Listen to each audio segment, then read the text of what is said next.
So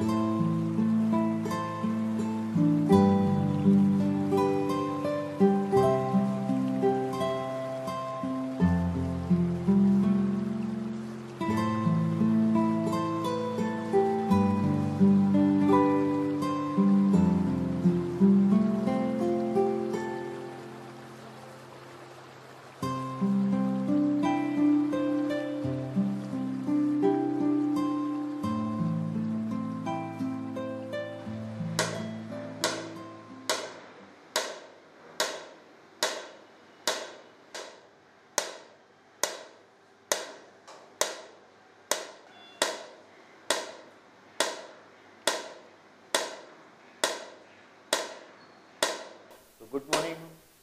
Today we are here to discuss the new therapy in the treatment of heart disease. We have our patient Mr. Raghu Nambiar. So he is lying on a couch. He came to me around 6 months to a year back with complaints of breathlessness.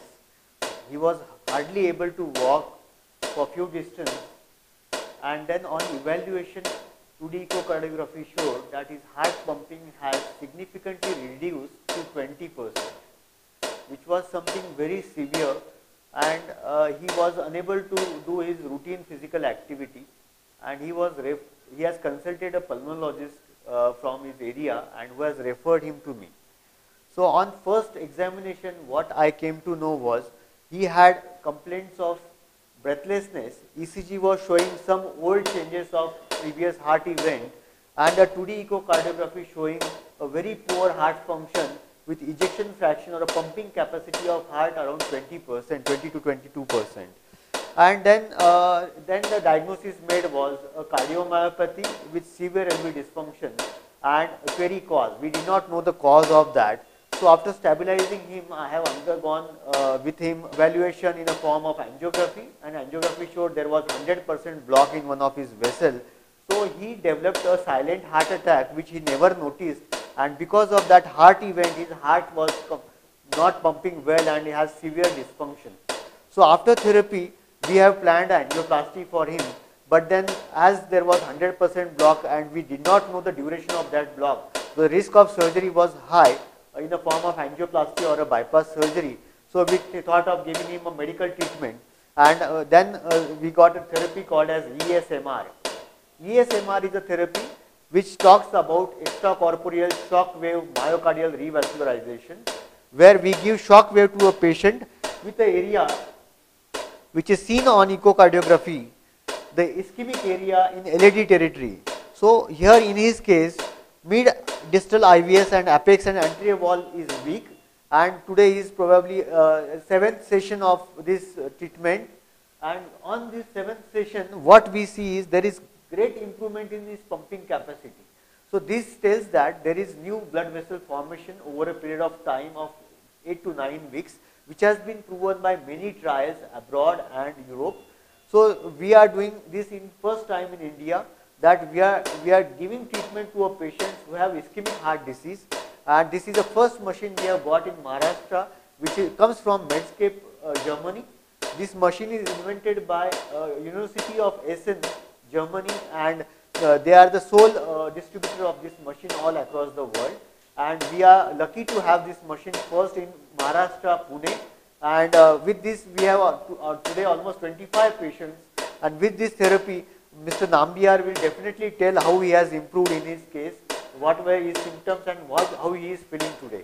So in this case, this is a shock wave applicator. This shock wave applicator has a piezoelectric crystal which generates shock wave.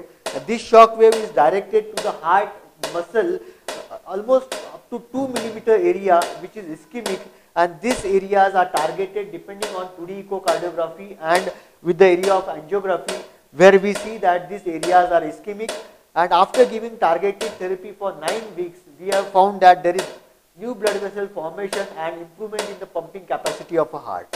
So this is a scale which helps us, a vertical scale and a horizontal scale, which helps us in locating the area of ischemia and targeting the shock wave to the heart. So Mr. Raghu, he is here and he is absolutely comfortable, no anesthesia, no injection to his bodies.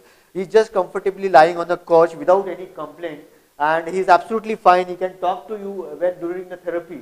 The therapy time is around 30 minutes to 45 minutes, and patient comes on OPD basis without any complaint and he goes back home. Such 9 sessions are done over a period of weeks time, and then patient is absolutely fine after the therapy. Namaskar.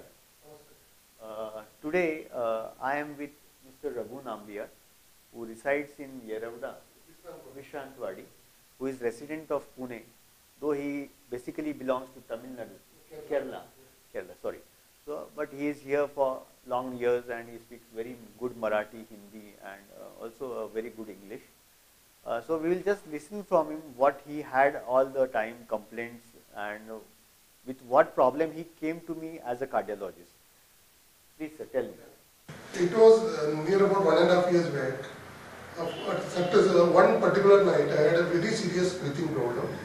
I could not breathe. Then I thought I was having some little bit bad habit of smoking, and even because of my part of social life circle, having drinks and the unavoidable situations like. So I thought it is maybe because of some lungs got affected. So I went to a chest specialist. I think he's head of chest medicine, Jahangir. He is staying in my area and he is almost like our family doctor. Then he diagnosed, and after that he said, no, there is something seriously wrong with your heart. Then I said, you refer me to your best doctor because I am very young, I am 52, a very prime age, so I thought I don't want to take a big risk. So I told him, you refer to a good doctor who is really good in the heart. So he referred me to Dr. Rahul Patil. First of all, I would like to give my thanks to Dr. Ashish Goyal for referring me to Dr. Great Patil, because he has treated me in such a way. The first day I came here, he said after doing the 2D echo, he found that my heart was absolutely deteriorated, like 20 to 22% of functioning. Then he started shouting at me that you could not understand what is happening to you for so many days. This is not the first day, maybe it is happening for a period. But I said, sir, I was so sorry, because of my work style and my work pressure, I could not, this was not annoying to me. Then he said, no, we have to do some serious medicines to bring you little bit normal, then only we can think of going ahead with the other alternative procedures. Then I said, as a patient, I was not having any options, I had to trust him. Even though that was the first meeting, but I found him is very sincere, very honest in expressing his opinion, like he never used to hide anything. Whatever myself and my wife was asking to him, he was expressing in such a manner. So the first instance itself, I got so confidence of the doctor. See, basically any treatment is a mind game, wherein you have confidence on the doctor, the 60% of the disease is already cured. So I found he is one of the marvelous, because I have been dealing with many professionals, not only in the field of doctors, but in my HR fraternity, I have been following so many people. So I found he is one of the best doctor I ever approached. And then he started taking me, and after 3 months, the situation is little bit improved. And after 6 months, I think we went for the stress test. And we found it is good improvement in the heart level. Then he first suggested, let us go for an angiography. Because the chances of block may be there. Then we went to an angiography, we did it in Sahyadri. Well, that day he was extremely busy. He was called me at 7 o'clock, admitted in the previous day. And he said 6 o'clock morning we will do it. But he was so busy with his other procedures, he came there at 3:30, 4 o'clock. With the busy schedule, he was in Ruby with some critical patients. Then I realized how important a doctor's life is, because he is dedicated to saving people. Because I was very reluctant, staying there for 6-8 hours waiting for a doctor was something which is unimaginable for me. But still, when I said I have no option, I said. Then he has gone to the we went to the angiography, then we found there is a 100% block in the right, left. 100% block. Then he said, let us wait for some time, we will have medication, then we have to go for angioplasty. So in his case, actually, when he came first, there was a significant deprivation of blood supply to whole of the heart, which has compromised complete heart function. His pumping capacity was 20%, and it was as if it was appearing as it was a case of a cardiomyopathy where complete myocardium heart is deprived or is damaged. But then after giving good medical treatment, it was found that his heart function in one area is completely weak and rest has started improving. So then the angiography was planned. Angiography showed LAD proximal 100% occlusion, and probably that must be the reason of his cardiomyopathy, or what we call, label it as ischemic cardiomyopathy. After this, we gave him a treatment, and then we planned treatment in a form of angioplasty for him, because that's the final solution for this type of blocks. As the duration of this 100% block was for more than 6 months, we label it as chronic total occlusion, 100% block in the artery, which is for more than 6 months. So whenever any block is more than 6 months old, it becomes more firm, more harder, calcium starts depositing into it by 3 months, and the block becomes like a hard rock. So in such cases, the angioplasty success is around 75 to 80%, and the chances of complications compared to routine angioplasty is slightly higher. A routine case of angioplasty, we say complication less than 1%. In his case, it may be 5 or 10%. So, and you require special tools in doing this angioplasty. You require different techniques in doing angioplasty. So, being this case was a very complex case, we thought of doing it along with our Japanese colleague who comes regularly to Ruby Hall. So one day that Japanese colleague came, we were all prepared for the angioplasty, and then we took him, planned to get him admitted to the hospital, and all of a sudden his Japanese colleague arrival to Ruby was in emergency cancelled, and we cancelled his admission to the hospital.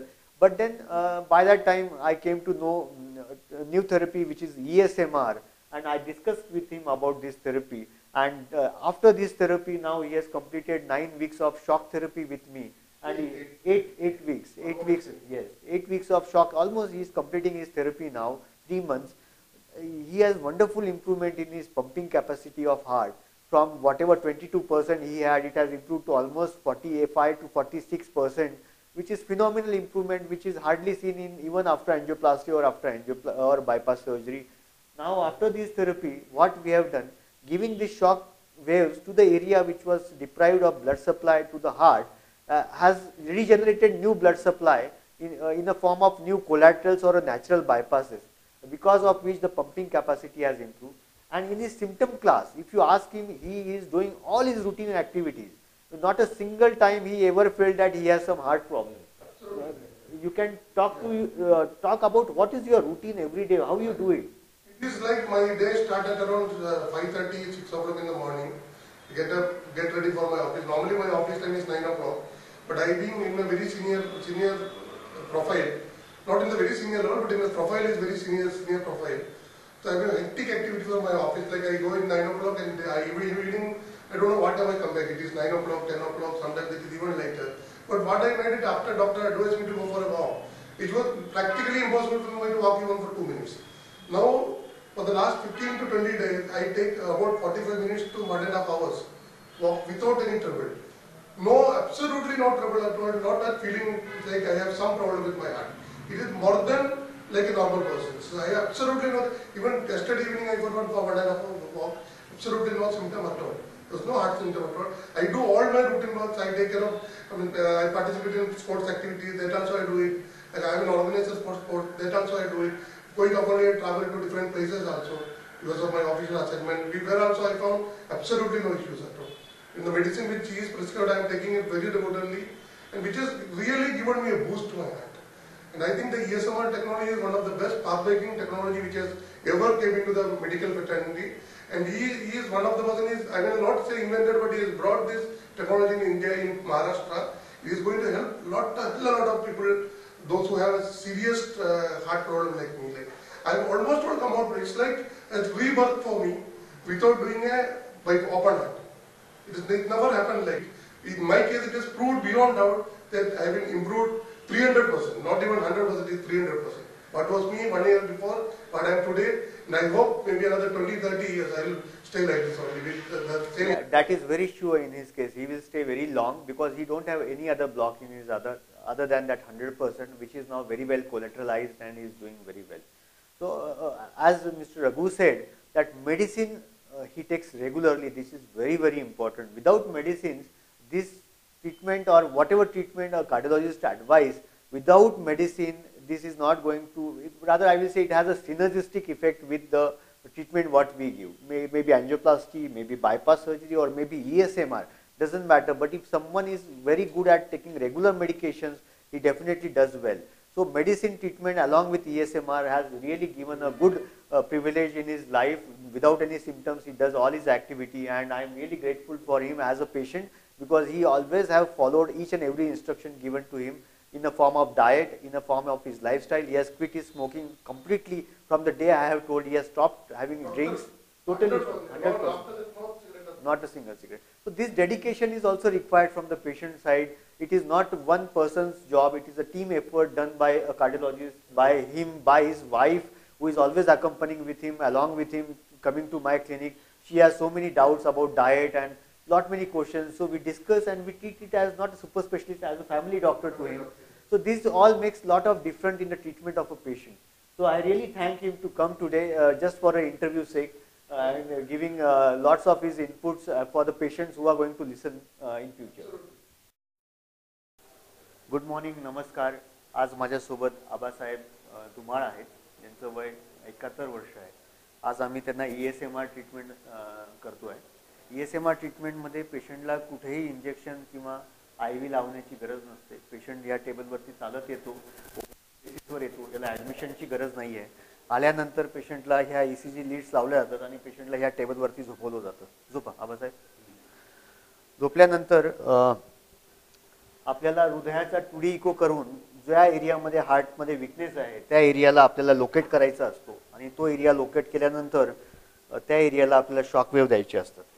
तर आपण आधी 2D eco करून घेऊया. 4 chambers दिसत आहेत आपल्याला, आणि ह्या चेंबर्सपैकी हा जो एरिया आहे हृदयाचा हा वीक दिसतो आहे, कारण की त्यांची त्या ठिकाणी रक्तवाहिनी अशी बंद आहे. त्यांना 2 महिन्यापूर्वी बायपास सर्जरी ॲडवाईस केली गेली होती. आपण त्या संदर्भात पुढे चर्चा करूच या, पण त्याआधी त्यांचं आपण ESMR करून घेऊया. एकदा आपल्याला 2D इकोमध्ये आपल्या हृदयाचा वीक एरिया लक्षात आला तर त्याच्यानंतर आपल्याला ह्या एरियाजला टार्गेट करायचं असतं, आणि हे टार्गेट करताना आपण एक शॉक वेव्ह ॲप्लिकेटर हृदयाला असं लावतो, आणि त्यासाठी जेली हे एक शॉक वेव्ह जाण्यासाठी एक मीडियम आहे, ज्यामध्ये ह्या जेलीच्या साहाय्याने शॉक वेव्ह हृदयापर्यंत पोहोचतात. हा शॉक वेव्ह ॲप्लिकेटर आहे ज्यामध्ये शॉक वेव्ह जनरेट करण्याची क्षमता आहे, आणि हे जेव्हा जनरेट करत असतो हा शॉक वेव्ह, त्यामधनं हृदयाचा एक साधारणतः 2 मिलीमीटर एरियाचा मसलसुद्धा आम्ही टार्गेट करू शकतो. एकदा हा शॉक वेव्ह ॲप्लिकेटर हृदयाच्या बाजूला लावला गेला, यानंतर हृदयाचा एक विशिष्ट एरिया आपण कॅल्क्युलेट करतो, आणि त्या कॅल्क्युलेशनसाठी ह्या स्केलचा वापर केला जातो. ह्या स्केलचा वापर करत असताना सिम्प्लिफाईड वे आहे, ज्यामध्ये 2D इको कार्डिओग्राफीच्या साहाय्याने वर्टिकली आपण 7 मिलीमीटर आणि हॉरिझॉन्टली 2 मिलीमीटर, त्यामुळे वर्टिकली आपण 7 मिलीमीटर जातो आणि हॉरिझॉन्टली म्हणजे ह्या स्केलमध्ये 2 millimetre on the right side. असं केल्यानंतर आपला एरिया ऑफ इंटरेस्ट किंवा ज्या ठिकाणी आपल्याला शॉक वेव्ह द्यायचा आहे तो एरिया कन्फर्म होतो, आणि आपण शॉक वेव्ह थेरपी सुरू करतो. शॉक वेव्ह थेरपी सुरू करताना सर्वात आधी त्या शॉक्स आपल्याला कन्फर्म करावे लागतात, आणि सुरू केल्यानंतर फक्त आवाज असा येत असतो, ही ध्वनी येत असते, ज्यामध्ये पेशंटला एक फिजिकली एक शॉक लागत नसतो, पण ह्या ध्वनीने हा शॉक त्यात हृदयापर्यंत पोहोचतो. आणि असे शॉक्स आपण साधारणतः प्रत्येक आठवड्याला किंवा महिन्यातनं 3 वेळा जर असं दिले 3 सेशनमध्ये, तर 3 महिन्यानंतर हृदयाला नवीन बायपास सर्जरी सारखे बारीक बायपास तयार होतात. त्याला नॅचरल बायपास आपण असं म्हणतो.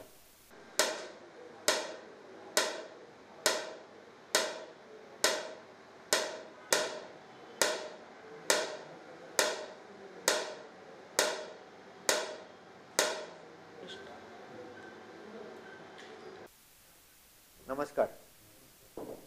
आज माझ्यासोबत आबासाहेब धुमाळ वय 71 वर्ष आणि त्यांचे चिरंजीव राजेंद्र धुमाळ हे दोघंही आहेत. त्यांचं आपण पहिलं कन्सल्टेशन 1.5 महिन्यापूर्वी केलं होतं. ज्यावेळेस ते एकटे आले होते, राजेंद्र आणि त्यांचे भाऊ आले होते. खूप घाबरलेले होते, फक्त रिपोर्ट्स घेऊन आले होते आणि CD घेऊन आले होते की सर असं आहे आणि माझ्या वडिलांना अर्जंट बायपास सर्जरी सांगितली आहे, आणि आम्ही सर्व खूप घाबरून गेलो आहे. पण त्यांनी ज्यावेळेस मला पेशंटची हिस्ट्री सांगितली त्यावेळेस मला असं जाणवलं की थोडीशी काहीतरी समजण्यामध्ये अंडरस्टँडिंगमध्ये गडबड आहे. तर जोपर्यंत आपण पेशंट बघत नाही तोपर्यंत काही कमेंट नको करायला. फक्त अँजिओग्राफी किंवा CD बघून ॲडवाईस करणं योग्य नाही. त्यासाठी पेशंट बघणंही तेवढंच महत्त्वाचं असतं. पण राजेरन त्यांच्याकडनं ऐकूया त्यांना काय काय त्यांनी त्यावेळेस फेस केलं आणि त्यावेळेस कसं काय त्यांना अँजिओग्राफी आणि बाकीची ट्रीटमेंट करण्यात आली. सांगा राजेरन. साधारण एक 2 महिन्यापूर्वी वडिलांना छातीत दुखण्याचा त्रास झाला आणि एक BCG केल्यानंतर आम्हाला डॉक्टरांनी म्हणजे ते लोकल डॉक्टरांचे ज्यांचे संपर्क आहे तर त्यांनी मला सजेस्ट केले की सह्याद्रीला ॲडमिट करा. ॲडमिट केल्यानंतर तिथं अँजिओग्राफी केली आहे. अँजिओग्राफी केल्यानंतर आम्हाला तिथं सजेस्ट केलं की बायपास करावा लागेल. त्यांचे 70%, 80%, 90% ब्लॉकेजेस आहेत आणि त्या संदर्भात मी 4 ते 5 डॉक्टरांची गाठभेट झाली माझी त्या संदर्भात आणि तर मला सर्वांनी मला सांगितलं की बायपासच करावा लागेल. माझी मनस्थिती खूप घाबरलेली होती आणि काय करावं काय मार्ग निघेल असं काहीच मला समजत नव्हतं. अशा परिस्थितीत म्हणजे मला एक आशेचा किरण भेटला. या डॉक्टरांची एक निगडीत असलेली व्यक्ती डॉक्टरांची एकदा गाठभेट करून घ्या. तर डॉक्टरांकडे आल्यानंतर डॉक्टरने मला भरपूर वेळ दिला. जवळजवळ पाऊण तास मला ह्या संदर्भात पहिले मी एक नुसते CD आणि रिपोर्ट घेऊन आलो होतो. पण त्यानंतर मी जेव्हा त्यांना वडिलांना पेशंट घेऊन आलो त्यांनी मला पूर्ण पाऊण तास मला व्यवस्थित समजून सांगितलं की काय करावं लागेल आणि काय याच्यावर उपाय आहे आणि बायपास हे आपल्याला टाळायचं आहे. ह्या अशा मार्गाने मला सांगितलं की ते मला पटलं आणि ते पटून आम्ही जे डॉक्टरांनी सांगितलेली टेक्नॉलॉजी आहे MSR म्हणून त्याचा आम्ही आता ट्रीटमेंट चालू केली आहे आणि त्यांना वडिलांना 2 महिन्यापासून इतकं रिलीफ झाला आहे त्याच्याबद्दल की माझी पूर्ण सॅटिस्फॅक्शन मला झालं. राजेंद्र, आपल्याला पहिल्या वेळेस छातीत नाही कमरेत त्यांना खूप सिव्हिअर दुखणं झालं होतं. छातीत तर तुम्ही मला छातीत दुखणं ही कंप्लेंट सांगितलीच नव्हती. कमरेत दुखलं होतं आणि कमरेत दुखीसाठी तुम्ही हॉस्पिटलमध्ये गेला होता. त्यामुळे हा फार महत्त्वाचा संबंध आहे की पेशंट गेला होता हॉस्पिटलला कंबर दुखीसाठी आणि त्यांची कमर इतकी दुखत होती की माझ्याकडे आले त्यावेळेस ही कमरेचाच प्रॉब्लेम होता. त्यांना एकाएकी लचक भरली गेली होती. कमरेच्या प्रॉब्लेमसाठी ते हॉस्पिटलमध्ये गेले आणि त्यावेळेस त्यांचा ECG काढण्यात आला होता आणि त्यांना चेस्ट पेन नव्हताच. म्हणजे पेशंट कंप्लेंट घेऊन गेला होता कमरेचा, ECG काढण्यात आला, त्याच्यात दोष निघाला आणि म्हणून पेशंटची अँजिओग्राफी झाली होती. त्यांना चेस्ट पेन कधीच झालेलं नव्हतं. हां, तर हे फार महत्त्वाचं आहे. पेशंटचं प्रेझेंटेशन हा बॅक पेन आहे जो हार्टशी संबंधित नाही आहे. त्यांचं हे अँजिओग्राफी आणि ECGचं डायग्नोस्टिक हे ॲक्सिडेंटल डायग्नोसिस आहे ज्याच्यामध्ये त्यांना हार्टची काही कंप्लेंट नसताना या तपासणीमधनं निदान झालेलं होतं. पण जेव्हा माझ्याकडे आलं तेव्हा त्यांची प्राथमिक कंप्लेंट सिव्हिअर बॅक पेन होती. त्यांना चालता येत नव्हतं. त्यांना आपण रुबी हॉलला फिजिओथेरपी दिली. फिजिओथेरपी 8-10 दिवस दिली. त्याच्यानंतर ते बरे झाले. ते मला म्हणतोय सर काही करा माझ्या कंपनीचा प्रॉब्लेम सॉल्व्ह करा. ही बायपास सर्जरी या लोकांनी कुठून आणलं मध्येच मला काही कळत नाहीये. म्हणजे लिटरली ही गंमत होती. म्हणजे पेशंटला प्रॉब्लेम कमरेचा होता आणि पेशंटला सर्वजण म्हणताय बायपासला चला बायपासला चला म्हणजे बायपास करावी लागणार आहे भाऊ आपली. ते असं हे सर्व गंमत होती. तर मला असं वाटलं की पेशंटची कंप्लेंट ही प्राथमिकरित्या तिला ट्रीटमेंट केली पाहिजे. पेशंटचा प्रॉब्लेम हा कमरेचा होता जो ऑर्थोपेडिक प्रॉब्लेम होता. त्यामुळे मी फिजिओथेरपी डिपार्टमेंटला ॲडवाईस केलं की यांना प्रॉपर फिजिओथेरपी द्या. पेन किलर्स दिले आणि त्यांचा पेन गेला. त्यानंतर आम्ही पेशंटला बोलवलं आणि असेस केलं की यांचा हार्ट प्रॉब्लेम आता काय आहे. तर पेशंटच्या हार्ट प्रॉब्लेमचे असेसमेंट केल्यानंतर लक्षात आलं की त्यांना पूर्वी कधीतरी सायलेंटली हार्ट इव्हेंट झालेला आहे आणि त्यामुळे त्यांची एक रक्तवाहिनी LED 100% ब्लॉक आहे आणि त्यामुळे त्यांचं हार्ट थोडं डिस्फंक्शन होतं आणि तो ECGमध्ये ॲबनॉर्मॅलिटी दिसत होती आणि या कारणाने डॉक्टरांनी अँजिओग्राफी केली विच वॉज नॉट रॉंग आणि ते त्यांनी निदान केलं हेही परफेक्ट आहे. पण पेशंटला जेव्हा कार्डियक सिम्पटम्स नाही आहेत त्यावेळेस बायपास सर्जरी सर्व नातेवाईकांची काही इच्छा नव्हती त्यावेळेस करण्याची. सर्व म्हणत होते की सर पेशंटला कमरेचा प्रॉब्लेम होता आणि एकाएकीच बायपास सर्जरीचा विषय निघाला, आम्ही सगळे घाबरून गेलो आहे. तर मग त्यानंतर मी पेशंटला मेडिकली ट्रीट केलं आणि मग त्याच्यानंतर ESMR थेरपी दिली. ESMR नंतर ते आज ऑलमोस्ट 3 ते 4 किलोमीटर चालतायत विदाऊट एनी कार्डियक कंप्लेंट आणि कमरेचाही काही त्रास नाही आहे.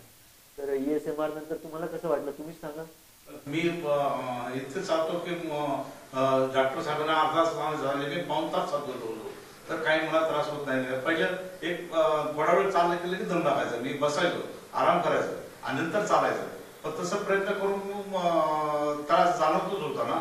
आता अजिबात मला त्रास जाणवत नाही. मी इथून गेलो धंदा बिंदा करता येतो, काही करता येतं, आपल्या घरात काही करतात म्हणजे पडून राहत नाही. असं तुम्ही पडून राहिलं बाकी दुसरं काय करायचं. आम्हाला 3 लाख पूर्ण आणायचा हा सगळ्यांना घरातला फॅमिलीला त्रास होत होता. कसं करायचं काय करायचं आम्ही हा विचारत होतो. पण आता मी म्हणतो 80 ते 90% आता ठीक झालेले आहे. आता मला वाटतं नाही घेतलं तरी चालत पुढचं, पण डॉक्टर म्हणले तुमच्या सेफ्टीसाठी तुम्ही घ्या पुढचं बरं पडत जाईल. इतकेपर्यंत चाललेले. आता मध्ये कालच्याला जिना बंद झाला, लिफ्ट बंद झालं होते. आम्ही जिनेने चढत आलो म्हणून दम लागतो काय, पण काही त्रास नाही काय नाही. मग एवढा फरक मला जाणवला.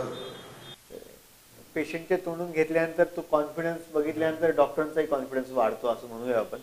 पण त्याच्या मागे तुम्हाला सांगतो त्यांनी पथ्य व्यवस्थित पाळली आहेत, गोळ्या व्यवस्थित घेत आहेत. तर हे सर्व गोष्टी फार महत्वाच्या आहेत की मेडिसिन सोबत काम करतात, पेशंटनी पथ्य चांगली घेतली आहेत आणि या सर्व गोष्टींमुळे ते आज बरे झाले आहेत.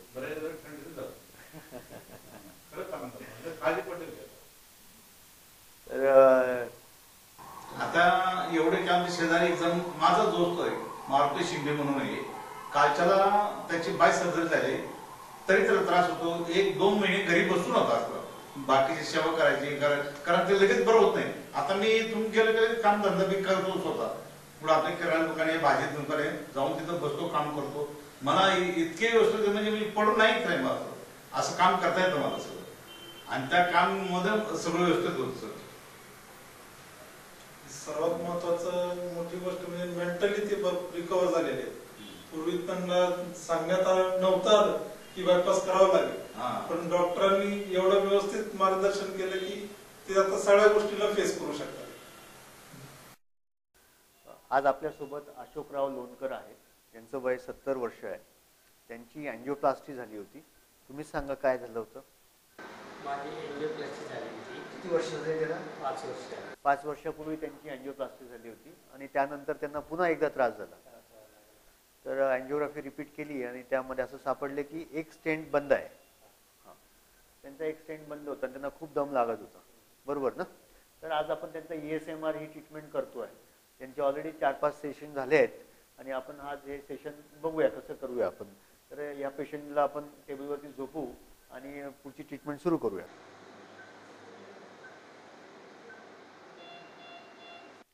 या थेरपीमध्ये जसं मी म्हटलो 2D इको कलर डॉपलरचा खूप मोठा रोल आहे.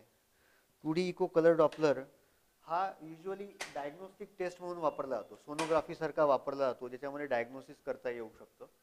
आणि पण आज याचा थेरप्युटिक ट्रीटमेंटसाठी वापर केला जातो आहे. त्याला कारण असं आहे की 2D इको कार्डिओग्राफीच्या साहाय्यानेच आपण हृदयाचा रक्तपुरवठा कुठे कमी होतो हे पाहतो आणि यामध्ये या एरियाला आपण शॉकवेव्ह थेरपी देतो. तर एकदा आपला 2D इको मध्ये एरिया कन्फर्म झाला की कुठल्या एरियाला आपल्याला शॉकवेव्ह द्यायचा आहे, त्यानंतर आपल्याला शॉकवेव्ह ॲप्लिकेटरच्या साहाय्याने हृदयाच्या त्या एरियामध्ये जेली एक ट्रान्समिशनचं काम करतं, ज्यामधनं शॉकवेव्स पास चेस्टमधनं हार्टपर्यंत पोचणार आहेत. हा शॉकवेव्ह ॲप्लिकेटर लावल्यानंतर आपल्याला हृदयाचा एरिया फिक्स करायचा आहे. तर पहिला शॉकवेव्ह व्हर्टिकल डायमीटर 7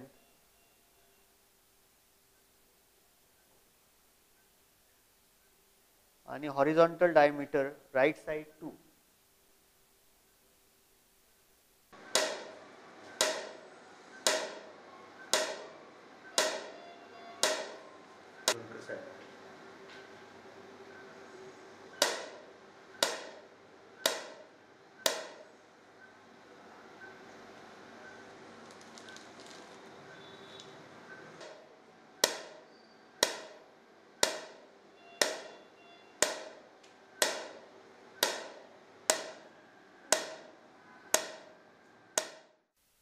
नमस्कार.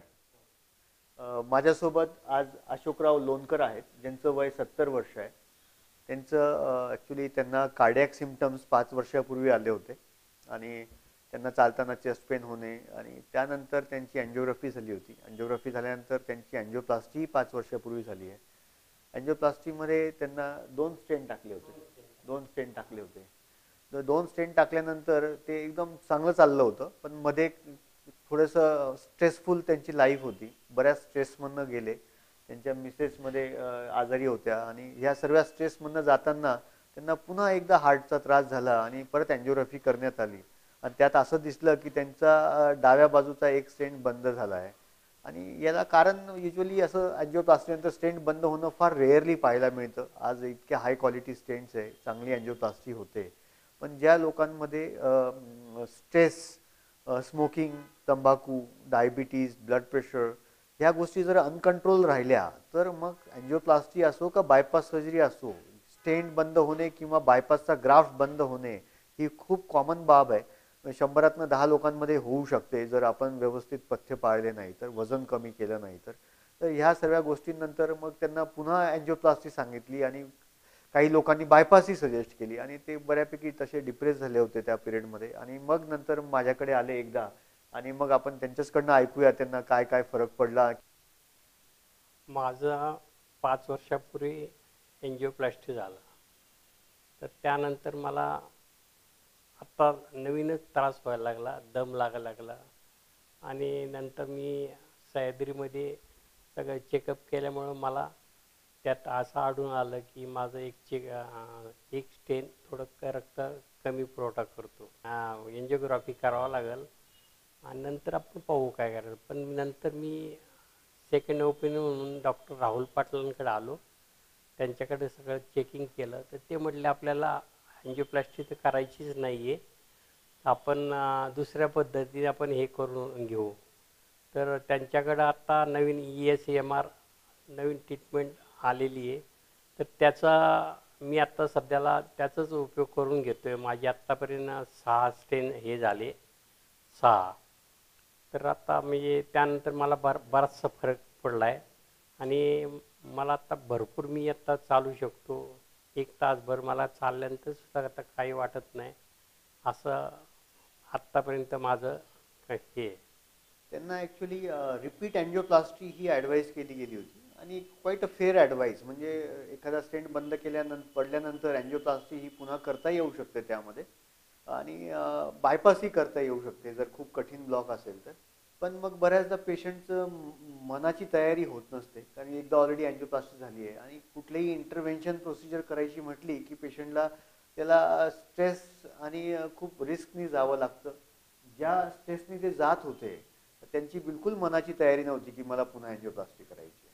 तर ह्या दृष्टीने त्यांना आम्ही ESMRची थेरपी सुरू केली आणि तुम्हाला खोटं वाटेल ते हार्डली काही चालत होते, दम लागत होता. आज त्यांचे 6 सेशन झाले आहेत फक्त.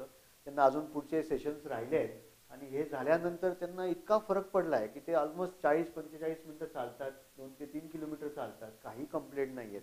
त्यांना अँजायना जो होता किंवा ब्रेथलेसनेस चालताना जो दम लागायचा तो पूर्णपणे गेला आहे. तर हा सर्व फरक कदाचित ESMR नंतर जे काही कोलॅटरल्स डेव्हलप झाले आहेत किंवा जे नॅचरल बायपासेस तयार झाले आहेत त्याच्यामुळे हा शक्य आहे. कारण की फक्त विना रक्तपुरवठा वाढायचा तर हा फरक पडू शकत नाही मला असं वाटतं. आणि हा त्यांच्या या सर्व प्रयत्नांनी आणि आमच्या सर्व ट्रीटमेंटनी या दिवशी ट्रीटमेंट केली त्या दिवसापासूनच त्यांना 1 तास चालायला आम्ही सांगितलं आहे की जेवढं ते चालतील तेवढ्या कोलॅटरल्स किंवा नॅचरल बायपास तयार होतील. तर ज्या पेशंटला आम्ही ESMR करतो त्याला त्याप्रमाणे त्याच्या हार्टच्या प्रमाणे ती ॲडवाईस देतो की तुम्ही किती एक्सरसाइज केली पाहिजे की ज्याने तुमचे कोलॅटरल्स डेव्हलप होतील. तर त्या पद्धतीने त्यांनी सर्व पाळलं आहे आणि त्यानंतर ते आज खूप बरे झाले.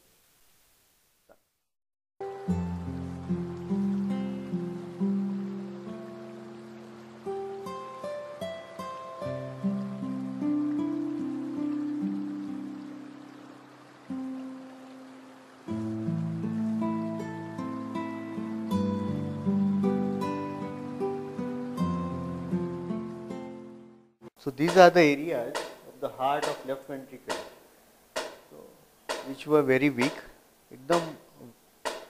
His heart pumping was 20% when he got admitted to the hospital, and he has undergone an angiography which shows multi-vessel, triple vessel disease with a poor LV function and a poor kidney function, and was not a good candidate for bypass surgery. So we plan to give him ESMR, and 2D echo is the extremely important tool to determine the area of ischemia. So 2D echo was done and showed that this is the area of interest which has a poor function, and these areas are targeted by a shock wave which we are giving through chest wall with the help of this shock wave applicator. This shock wave applicator and this scale which is helps us in determining the location of shock on the heart. So these shock waves are generated with the help of this shock wave applicator and targeted with the help of echo and this scale, and these shock waves are given over a period of 9 weeks, and this is the one which generates new blood vessels to the heart.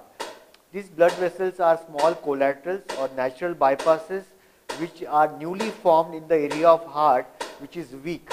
So these newly formed blood vessels, they are as good as bypass given by natural bypass given by with the help of this shock wave therapy.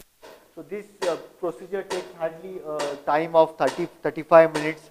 It is done on OPD basis without any injection or without any medicine given on the table. Patient just lies on the couch.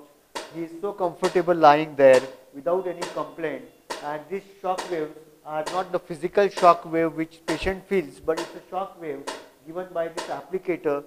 Patient is comfortably lying and patient gets this treatment on an OPD basis. Patient goes out of this lab walking and continues his day work without losing his day of work. So this is a therapy which has been recently introduced by University of Germany, and first time we got this treatment in Pune, and this has definitely worked in our patients. 25 our patients have been treated with this therapy. 10 to 12 patients have completed 9 weeks of treatment, and with this treatment patient has shown phenomenal improvement on ejection fraction of a heart, on symptoms of a heart, like patient who used to get angina and breathlessness, that angina has completely gone, breathlessness has reduced significantly.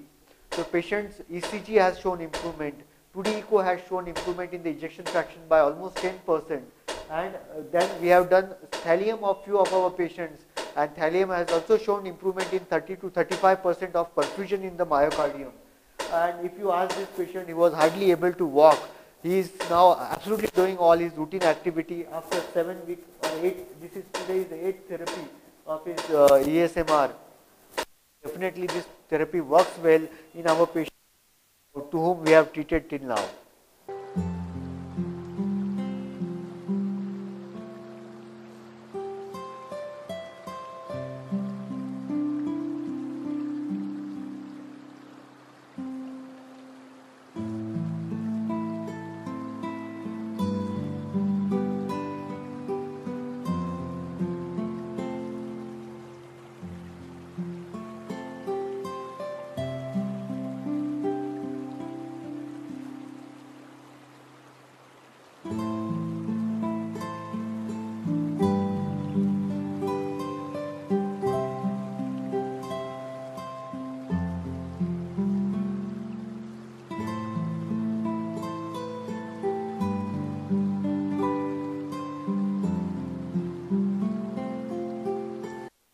नमस्कार. पूर्वी 2001 मध्ये मला सौम्य झटका आला होता, तर प्रयागमध्ये admit केलं होतं. तर तिकडं नंतर मग औषधोपचाराने आणि डायबिटीज बी होता मला, तर तिकडं औषधोपचार केले. तर 17 साली जास्त त्रास झाल्यानंतर मग मला माझ्या मुलांनी आणि जावईने सरांकडं पाटील डॉक्टरकडं घेऊन आले. इकडं पाटील डॉक्टरने एकदम व्यवस्थित माझे विलास केले, त्याच्यामुळं आज मी बरा आहे. मला 2 फूटसुद्धा चालता येत नव्हतं, पाऊल उचलता येत नव्हतं. मग त्याच्यावर त्यांनी सगळा विलास केला, माझी अँजिओग्राफी केली, आणि अँजिओग्राफीनंतर डायबिटीजचा बी इलाज त्यांनी केला. आणि आज मी अर्धा पाऊण तास चालू शकतो, 40 मिनटं कंप्लीट रोज चालायला जातो, आणि व्यवस्थित आहे आता माझं. मी जिने चढ उतार सगळं करतो आता. गिरमे साहेबांचं वय 65. ते ॲक्च्युली आमच्या मित्राचे सासरे आहेत, सतीश बोराटे, जे लाईफटेक कंपनीमध्ये मोठ्या मॅनेजर आहेत, त्यांचे सासरे आहेत. त्याचा एक दिवशी फोन आला, तो जेव्हा बँगलोरला होता, की माझ्या सासऱ्यांना प्रयाग हॉस्पिटलला ॲडमिट केलं आहे आणि ते व्हेंटिलेटरवर आहे. तर त्यांना ज्यावेळेस ॲडमिट केलं गेलं होतं त्यावेळेस तिकडचे रिपोर्ट ज्यावेळेस मला दाखवण्यात आले, त्यामध्ये असं होतं की त्यांना ॲक्यूट LVF म्हणजे सडन डाव्या हृदयाचा फेलियर झालं होतं. त्याला ॲक्यूट लेफ्ट हार्ट फेलियर म्हणतो. त्याच्यामुळे प्रचंड दम लागून पेशंटला श्वास घेता येत नव्हता आणि त्यामुळे हॉस्पिटलाइज करण्यात आलं होतं. या हॉस्पिटलायझेशनमध्ये त्यांना व्हेंटिलेटर लावण्यात आलं होतं, ज्याच्यामध्ये कृत्रिम श्वास दिला जात होता. ऑक्सिजन लेवल्स मेंटेन राहत नव्हत्या म्हणून 2D इको करण्यात आला होता त्या हॉस्पिटलला, ज्याच्यामध्ये हृदयाची पंपिंग कॅपॅसिटी 15 ते 20% सांगितली होती. आणि त्यानंतर मग सतीशचं आणि आमचं बोलणं झाल्यानंतर पेशंटला आम्ही ॲम्ब्युलन्सने रुबी हॉलच्या ICU CCU मध्ये शिफ्ट केलं. त्यांचं हार्ट फेलियर मॅनेज केलं. हार्ट फेलियर मॅनेज केल्यानंतर स्टॅबिलाइज करून त्यांची अँजिओग्राफी केली. अँजिओग्राफीमध्ये त्यांना मल्टी वेसल डिसीज निघाला आणि सतीश आणि त्यांची फॅमिलीचं ओपिनियन होतं की त्यांना बायपास सर्जरी करायची नाही आहे. आता बायपास सर्जरी हे एकच उत्तर असतं, पण ज्यावेळेस हृदयाची पंपिंग कॅपॅसिटी 15 आणि 20% असते तेव्हा सर्जिकल रिस्क खूप वाढते. आणि ज्यावेळेस पेशंट हार्ट फेलियरमध्ये असतो त्यावेळेस कुठलाही सर्जन असं बायपास सर्जरीला घेतलं तर हाय रिस्क डेफिनेटली असते आणि त्यामध्ये मोर्टॅलिटी होण्याची रिस्क पण जास्त असते. तर ह्या कंडिशनमध्ये मी त्यांना मेडिकली मॅनेज केलं. मॅनेज केल्यानंतर त्यांची हार्ट फेलियर ट्रीटमेंटसोबत ESMR सुरू केला 1 महिन्यानंतर. आणि ESMR ही थेरपी त्यांच्यासाठी खूप चांगल्या पद्धतीने त्याचा उपयोग झाला. त्यांना आम्ही आतापर्यंत ऑलमोस्ट 8 ते 9 सेशन झाले आहेत. या 8 ते 9 सेशन्समध्ये त्यांना पूर्वी 2 पावलंही चालता येत नव्हतं. आज ते माझ्या क्लिनिकचे 3 जिने चढून येतात विदाऊट एनी सिम्पटम्स. रोज पाऊण तास चालतायत. आणि ह्या सर्व मागे त्यांचे मेडिसिन्स, त्यांचे पथ्य, शुगर्स कंट्रोल आणि ESMR या सर्वांनी सोबत काम केलंय. त्यांचं इजेक्शन फ्रॅक्शन आज वाढून ऑलमोस्ट 35 to 40% झाला आहे आणि ज्याच्यामुळे त्यांचे सिम्पटम्स गेले. त्यांच्या व्हॅल्व्स लीक होत होत्या, त्या लीक थांबला आहे. तर ह्या सर्व गोष्टी मागे हृदयाला रक्तपुरवठा वाढला त्याशिवाय होऊ शकत नाही. रक्तपुरवठा वाढण्याचं कारण मेडिसिन्स आहे आणि ESMR आहे. ESMRनी त्यांच्या रक्तवाहिन्यांमधनं जिथं जिथं ब्लॉक आहे त्या ठिकाणी नवीन कोलॅटरल सुरू केल्या. या कोलॅटरल्सनी त्यांच्या हार्टचं मायोकार्डियमला ब्लड सप्लाय मिळाला आणि त्यामुळे हार्टची पंपिंग कॅपॅसिटी वाढली. तर ह्या सर्व गोष्टी एकत्र आल्यानंतर पेशंट आज बरा झाला आहे. आणि ESMR नंतर त्यांना जो इफेक्ट किंवा जो सुधारणा त्यांच्यामध्ये झाली आहे ती म्हणजे फिनॉमिनल आहे. म्हणजे एवढी सुधारणा मी कुठल्याही पेशंटमध्ये पाहिली नाही. म्हणजे माझे आता 25 पेशंट ट्रीटमेंट करतोय आम्ही. पहिले 25 पेशंट ज्यांच्यामध्ये सर्वही पेशंट असे नो ऑप्शन पेशंट्स आहे, ज्यांना सर्जिकल बायपासची रिस्क जास्त आहे किंवा ज्यांची बायपास करू शकत नाही असे पेशंट आहे, ज्यांना किडनी प्रॉब्लेम आहे, ज्यांना बायपास झालेली आहे, ज्यांची अँजिओप्लास्टी झालेली आहे पुन्हा. तर ह्या सर्व पेशंट्समध्ये हे असे एक पेशंट आहे की ज्यांना नेटिव्ह ट्रिपल वेसल डिसीज आहे. म्हणजे त्यांच्या डायबिटीजमुळे सर्व रक्तवाहिन्या खूप जास्त प्रमाणात डिसीज आहेत आणि ह्या डिसीज असलेल्या रक्तवाहिन्यांना आम्ही कोलॅटरल्स म्हणजे नॅचरल बायपास तयार करून दिले आहेत.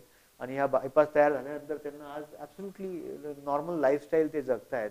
आणि तुम्ही त्यांच्याकडनं ऐकलंच की ते आज 2 तास रोज चालतायत विदाऊट एनी सिम्पटम्स. तर ह्या सर्व गोष्टीच्या मागे डेफिनेटली थेरपी आहे जी चांगल्या रीते काम करते. माझी मुलं ज्यांनी मला इथं ॲडमिट केलं, मंडळी, हॉटेल डॉक्टरनी जे सहकार्य केलं मला संपूर्ण.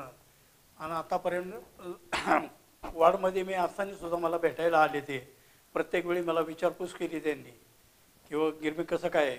म्हटलं व्यवस्थित आहे, आता बरं वाटतंय मला. जिथं मला 10 दिवस ठेवणार होतं तिथं त्यांनी 6 दिवसामध्ये मला कव्हर केलं एकदम. आणि मग नंतर त्यांच्या इथं उपचार केले माझ्यावर.